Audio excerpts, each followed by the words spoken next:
Bloomberg Audio Studios. Podcasts, radio, news.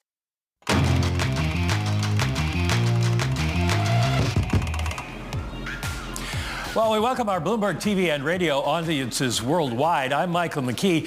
Joining me now is Cleveland Fed President Beth Hammack. And Beth, if we only had something to talk about this morning. I mean, it's been a really quiet morning. It's been a quiet morning. Yeah. Were you gobsmacked by these numbers? It was a disappointing report, to be sure. But when I look at the data, we don't try not to make too much of any one individual report. And so we look at the confluence of data. We look at the longer term picture. What we have is a labor market that is showing signs that we should be watching carefully. Having the headline numbers come down makes sense to me, given what we've seen happening on the immigration side. And the headline number on unemployment, which is the most reliable indicator we have, is still within that 4.1 to 4.3 range that it's been at for the past year. So it looks like a healthy labor market that's still well in balance, but with some disappointing signs that we should watch very carefully. Well, the one thing that caught everybody's attention is the revisions. We went from 147 in June to just 14,000. And I want to point out the statement from Chris Waller earlier today on why he dissented. He had a line in there that said basically, when labor markets turn, they often turn fast. Does that suggest maybe that you made a mistake by not moving in July? I feel confident with the decision that we made earlier this week. We have to look at the whole picture of the data. When I step back and look at where we are, I see a labor market that is largely in balance. Again, today's report is just one report.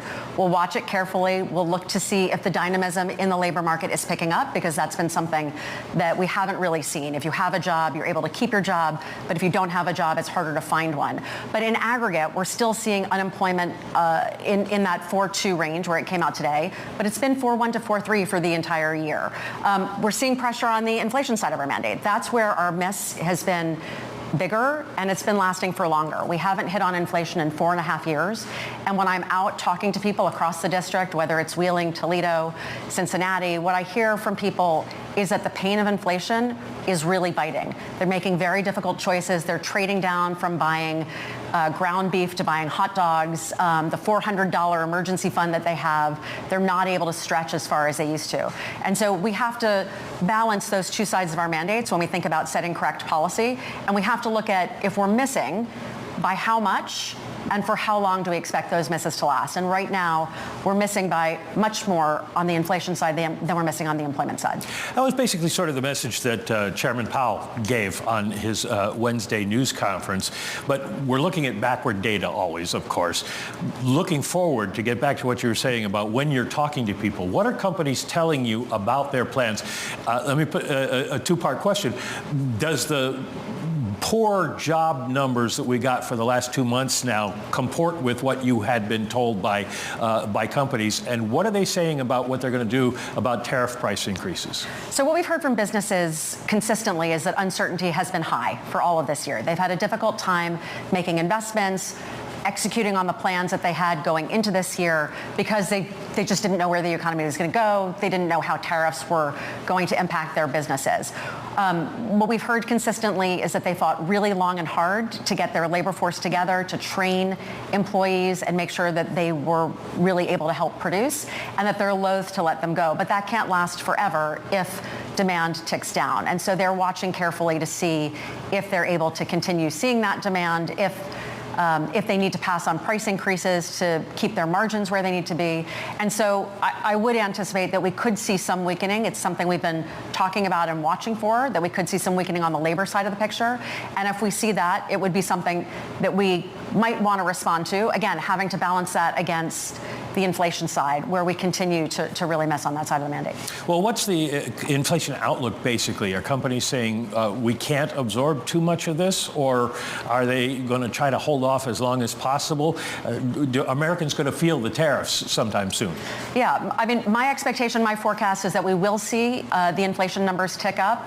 The $30 billion a month in tariff revenues is being paid by someone. It looks like it's more being paid by importers and consumers at this point. I think importers have borne a lot of that to this date, and it's likely that that will start to get pushed. We're hearing from the businesses we talk to that they can't absorb those costs anymore, and they will start pushing that out into prices to consumers. consumers. If you look at some of our forecasts, if you look at my forecast, I do expect that we're going to see inflation continue to tick up into the end of this year, and I expect that we'll see the labor market weaken into the end of this year. And again, how we need to manage that really depends on by how much and for how long we're going to miss on each side. Well, let's talk about your forecast. Were you a 2-dot person or a 1-dot person for 2025? There are other choices than that. There were 7 people at no dots. I don't usually disclose my dot, but part of my view has been that we see an economy that's operating right around full employment.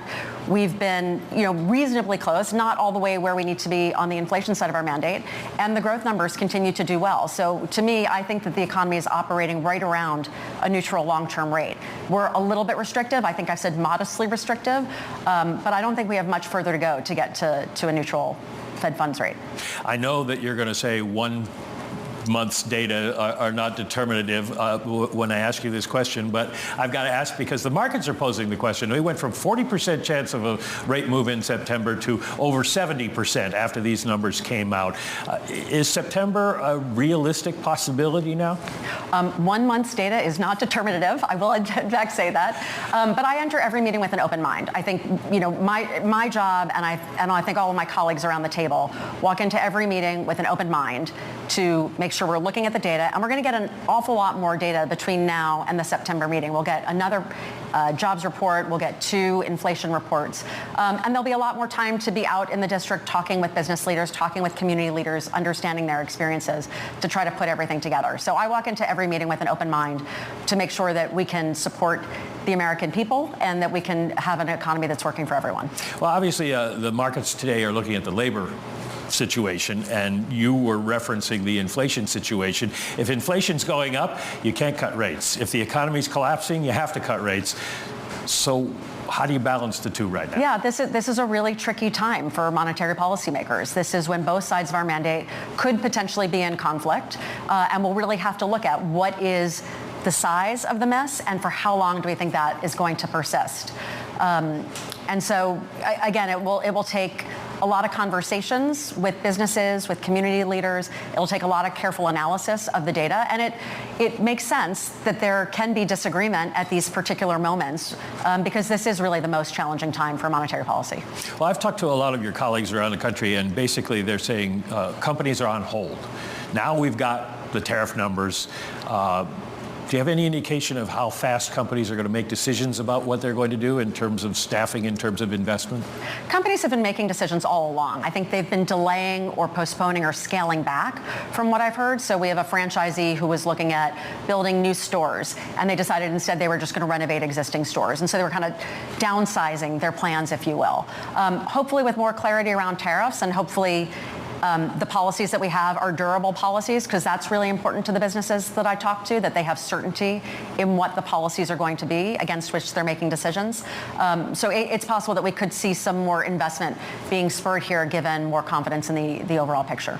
The other issue that is hanging out there, of course, is Fed credibility and the pressure you're getting from Washington. Donald Trump tweeting this morning that if Chair Powell continues to refuse to lower interest rates, the board should assume control, leaving aside the fact that the board doesn't take, this is not a banana republic kind of situation.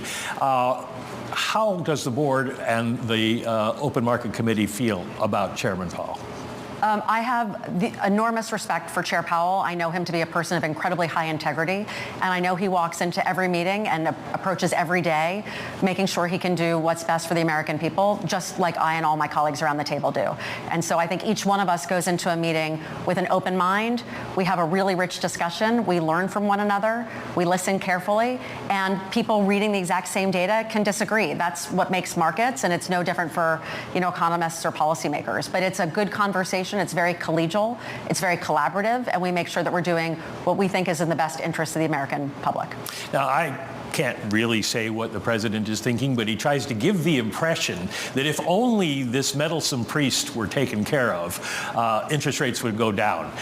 You'll be a voter next year. If you get a new chair appointed by the president who comes in and says, I want rates to go down, how will you vote? I will look at where the data is. I will look at how the economy is performing, and I will approach that the same way that I've approached it all of this year and all of last year, which is to make sure that we're hitting as close as we can on both sides of our dual mandate of maximum employment and stable prices. Do you worry that the Fed's credibility has been damaged by all of this in the public mind or in business mind? I've been really reassured by a number of business leaders and the Treasury Secretary who all talk about the importance of monetary policy. There is a large body of literature about how economies that have independent central banks have much better economic outcomes for their population than ones that don't have that level of independence. What you've seen across the globe is a bigger move towards independence, and so I'm encouraged that our leaders, our business leaders, and hopefully our government leaders recognize that that's critically important for the American people. Beth Hammack, thank you very much for joining us. Thanks the for having me, president Mike. of the Cleveland Federal Reserve.